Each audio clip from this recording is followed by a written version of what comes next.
Hey, so for my first point, you guys are talking about the offense because in a sense that's Lincoln Riley's bread and butter. The last time I checked, you know, defense matters in college. Defense doesn't matter so much in the NFL. So in that sense, if you're all about offense, follow an NFL team. But if you care about both, and it should be the same way in terms of head coaches, follow college football. But anyway, the one thing I wanted to bring up was, it kind of didn't get brought up, or maybe it did, and I didn't hear it a couple weeks ago. But on Trojan Blade's show, titled "Breaking Down USC's NIL Crisis," he said he has a quote from the Insider, and since I have it right now, I'll just say the quote if you don't mind. There's a major disconnect between the head coach and the collective. It's getting to the point that the head coach is considering all options. So from your perspective, since we all like to speculate here on the show, what's your guys' take on what that quote means, specifically that end part of the head coach is considering all options? I think I've already said it. I think that if USC doesn't get its stuff together, that Lincoln Riley, I wish I would have wrote him down when I heard him say it a couple times. He said, "Hey, look, we're going to be here as long as we keep this going." He's made reference to that he was told things were going to happen. And I do truly believe it. How can you hold to a guy that if you're going to make him promises, he gets here, he's ready to rock and roll? Again, I will argue that anybody that tells me that Lincoln Riley is not a top 5 collegiate coach all day long until I'm blue in the face. He needs to be given the opportunity to be great, like a Kirby Smart, like a Nick Saban, given the same, for instance, everyone talks about Day, they question if he's a good coach, but, well, he keeps winning. Ohio State's a machine. I mean, what they've been doing in college football for decades now is just they've got a well-oiled machine where your coach gets support. And if you have a quality coach, you're going to win at the highest level. I don't know if that is in place here at USC at this point. I think USC is trying to build towards that. But no, I don't see Riley hanging around if he's not given what he was promised. Matt, your thoughts? Nothing to add. You said it great. Okay. Yeah, it's a great point. Gotcha. And then hey, I just wanted to bring up, you brought up Kirby Smart and Saban, the idea of those two succeeding because, in a sense, the athletic department was behind them. I will say the main difference between those two and Lincoln Riley, and basically every team that's won a national championships since the turn of the century, except less than 5 head coaches, all had defensive minds. So to the point of so I'm not saying that Lincoln Riley isn't a top 5 head coach, but how can you, from history and the recent history has shown, if you have a defensive-minded head coach, you're more likely to succeed. From that perspective, do you think Lincoln Riley should truly just, find an offensive coordinator that he can trust, let him take over, and actually be a head coach in terms of the right hires, maintaining those hires, and the right culture that it seems like, who's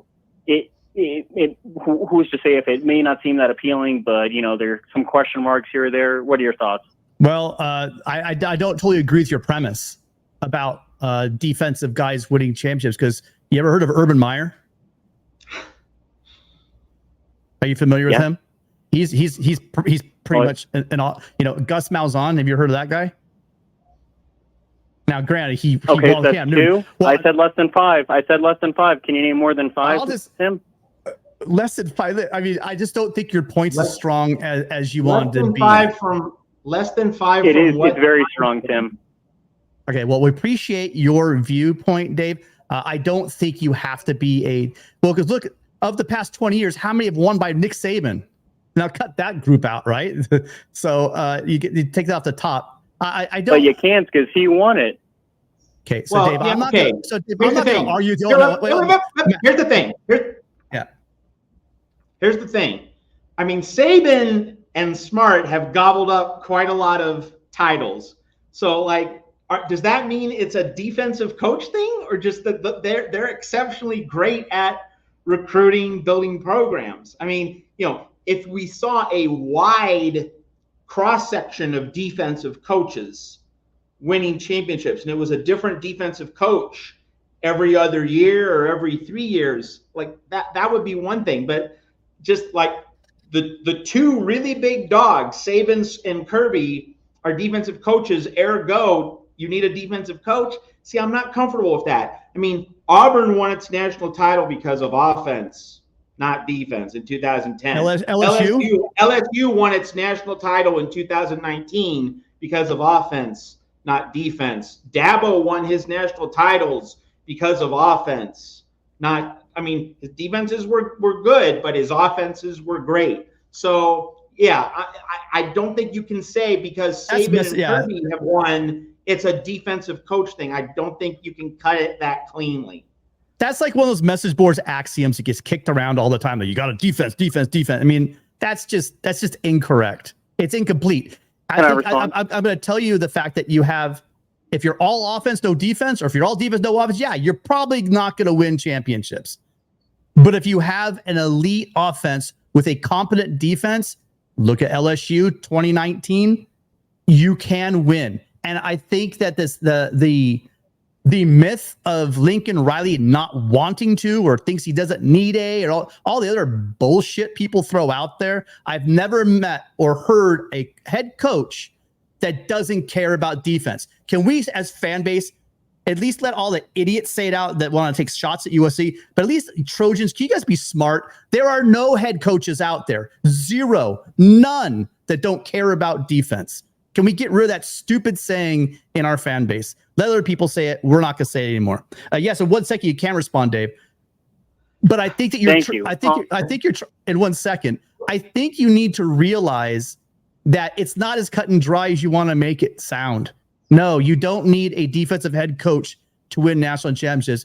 Matt just did a better job of laying out for me. But again, I'll just sit back and say Urban Meyer, and then I'll leave it. Go ahead.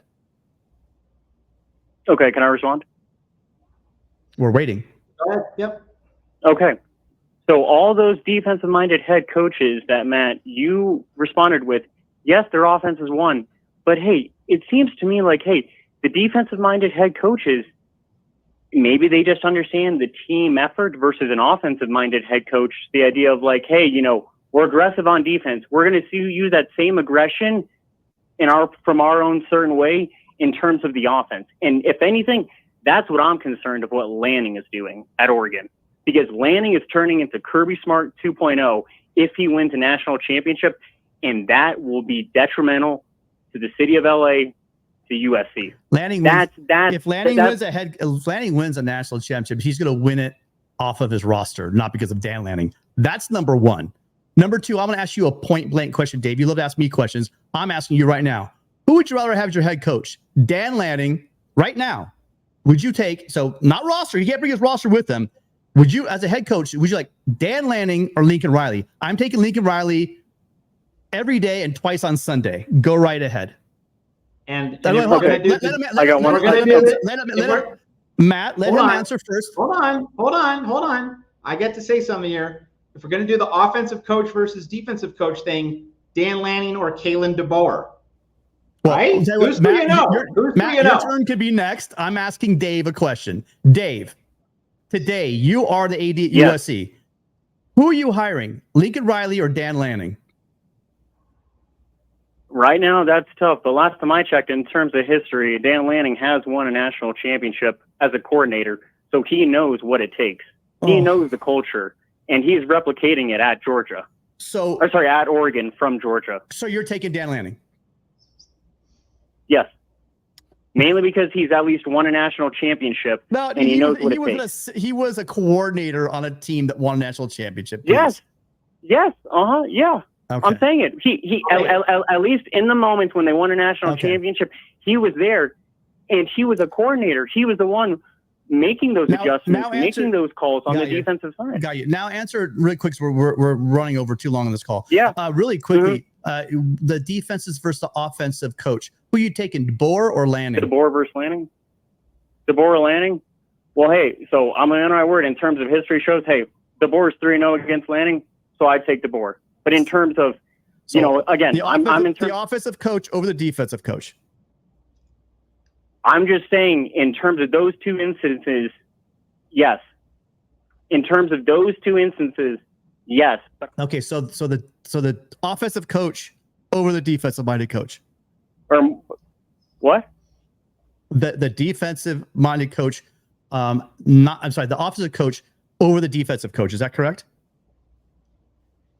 For that one instance, mainly because DeBoer is 3-0 against Lanning. DeBoer knows how to manage the game, and he knows how to game plan against Lanning. That's the only reason why. All right. Okay. All right. Thank you so much, Dave. Appreciate your call. Thank you. I hope you call in again soon. Have a great day. Spot on. All right. Next call. We're down to 5 calls, and we are going to move fast. Sorry, we spent way too much on that call. That is, no offense, Dave. You've been a loyal caller, but that was an absurd phone call. And just so you know, you just chose Dan Lanning over Lincoln Riley. Just remember that one.